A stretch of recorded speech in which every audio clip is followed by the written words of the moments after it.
Welcome to Biology of Marine Mammals. I'm Dr. Leslie Williams, and this is the first of 3 lectures to cover sound and interpretation through hearing in marine mammals. In this lecture, we'll cover sound production more specifically, including looking at what is the purpose of producing sound, what are some of the properties of sound waves, how do humans, which are typical mammals, produce sound, and what are some of the apomorphies found in selected marine mammals. And remember, apomorphy is the evolutionary term that means unique structure or adaptation. To begin with, let's actually listen to some of the sounds that are produced by marine mammals. For example, here are some seals and sea lions doing their characteristic barking.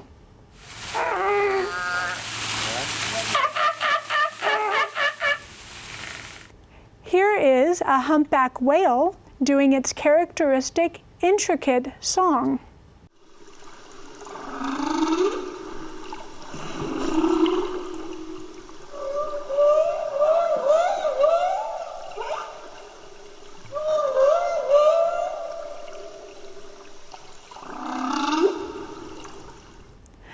Now that you've had a chance to actually listen to some of the marine mammals produce sound, let's take a look at what they use them for.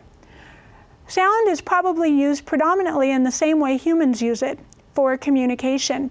So the communication can be of social structure, it can be related to mating, it can be mother to pup bonding, or it can even be used for cooperative feeding. However, there's another type of sound that is also produced by selected marine mammals. These are the odontocetes, or the toothed whales. They produced a series of high-pitched clicks called ultrasonic clicks, and the word ultrasonic means that usually it's beyond the scope of hearing for a human. And these clicks are used for something called echolocation. Echolocation is a type of sonar that is used to identify prey or obstacles in front of you. Before turning to how sound is produced, we first need to actually look at some of the properties of sound waves. And as a basic physics lesson, when we take a look at a sound wave has an oscillatory motion, and there are 2 variables that change with sound waves, one of which is amplitude, and the other of which is frequency. Let's come over to the dot camera and we'll take a look at how both of those vary. So a characteristic sound wave might look something like this. All sound waves have a defining amplitude. The amplitude is going to be the distance between peak and valley. So this distance right here is going to be the amplitude. And they also have a defining frequency. The frequency is how far apart are the peaks. So this, for example, is going to distinguish the frequency. This distinguishes the amplitude. What I want to do now is show you how both of them can vary. So if we were going to vary the amplitude but not the frequency, we would need to make bigger waves that were equally spread out. So this is a higher amplitude. Conversely, if we're going to change the frequency but not the amplitude, then we use the same height, but we make them, let's say, closer together, like so. So this top wave then represents a higher frequency. In other words, the peaks come closer together in intervals. This represents a standard frequency and a standard amplitude, and this one represents the same frequency as this green line here, but with a higher amplitude. So what do these things actually measure? How are they interpreted by us? Well, it turns out that amplitude is a measurement of loudness. So the higher the amplitude, the louder it sounds. And of course, this is measured in decibels. Frequency is a measurement of what you would think of as pitch.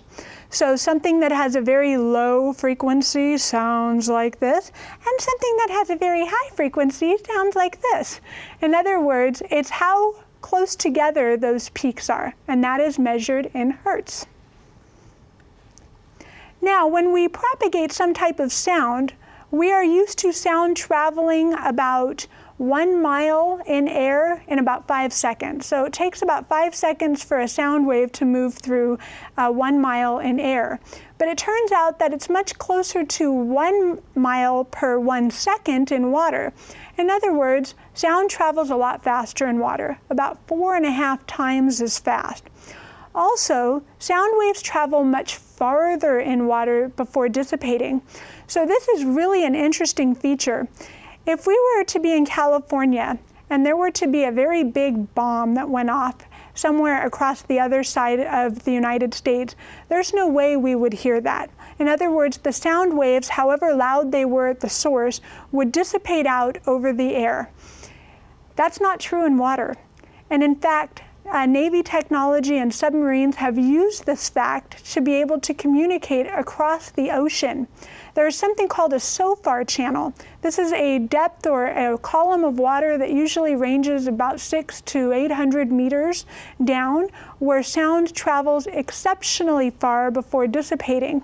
And it's possible for a submarine then to send out a sound wave on one coast and have it actually make it all the way across the ocean over 1,000 miles away and actually be picked up. So sound waves travel much farther in the water as well. And finally, this is just a standard rule on both air and water. Low frequency sounds, those are going to be sounds where the waves are very far apart, tend to travel a lot farther than high frequency sounds. So you might have already recognized this in the idea that a high-pitched alarm, for example, doesn't seem to permeate very far out of your room, but you can definitely hear across the street when somebody is running their bass in their car. In other words, you can hear that low frequency sound because it travels a lot farther than high frequency sounds do. So now let's turn to how we actually produce sounds. Humans use what's called our larynx or our voice box. Our larynx is going to be right about here. In a male, you might notice the Adam's apple, which is the protrusion of that larynx, and this is where your vocal cords lie. Your vocal cords are actually going to be a set of cords that end up opening and closing as you pass air over them. And as you pass air over them, the opening and closing of these vocal cords ends up producing different pitches. And in fact, your vocal cords will vibrate a little bit as the air passes over to produce different pitches. If you take a look inside somebody's vocal cords, you can actually get them to change their pitch simply by changing the spacing of their vocal cords, and then speech is that pitch passed over the mouth and tongue as well. So what about marine mammals? Well, most marine mammals are equipped with a very similar type of larynx. And in fact, pinniped sounds appear to be mainly produced in the larynx and therefore used mostly for communication. So those barks that we heard earlier from those seals and the sea lion, that's produced in a similar structure that almost all mammals have, the larynx with the vocal cords. And when air passes over them, it ends up creating that characteristic sound. Now, interestingly, when we move to the cetaceans, we start getting a little bit of a different storyline.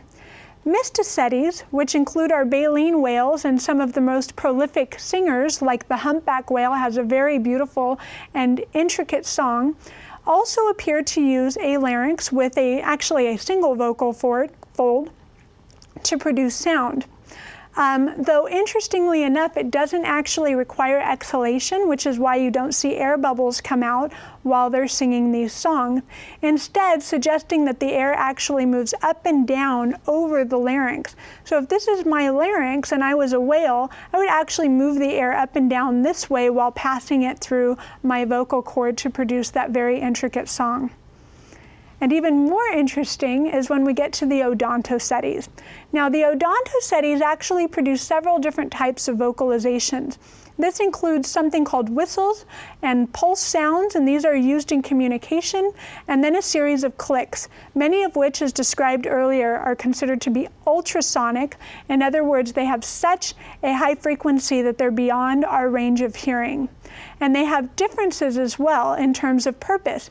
Whistles and pulse sounds appear to be mostly communication, whereas clicks tend to be used for echolocation. So what respiratory structure produces these sounds? Well, as it turns out, toothed whales, which are odontocetes, do indeed have a larynx with vocal cords. Whether or not they're actually used is still up for debate. We're not entirely sure. But we do know that they have an additional set of structures that are unique apomorphies to the odontocetes, and these are going to be called phonic lips. The phonic lips actually help the odontocetes produce another set of sounds, the whistles and the ultrasonic clicks. So what exactly are these phonic lips? Well, if we turn to a skull, we can probably see this most easily here. So this is the skull cast of a bottlenose dolphin, which is an odontocete. When we go up here, we know the nasal passages are down right in here, and there's two of them. And they come up, and of course the blowhole would be right about here, and there's the melon for this odontocete. Now, located within each of these are an additional set of what seems to be almost like vocal cords, but they're not vocal cords. That would be located farther down.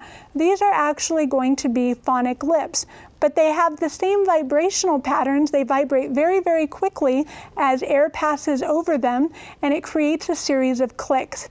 How many clicks? Possibly over 1,000 per second.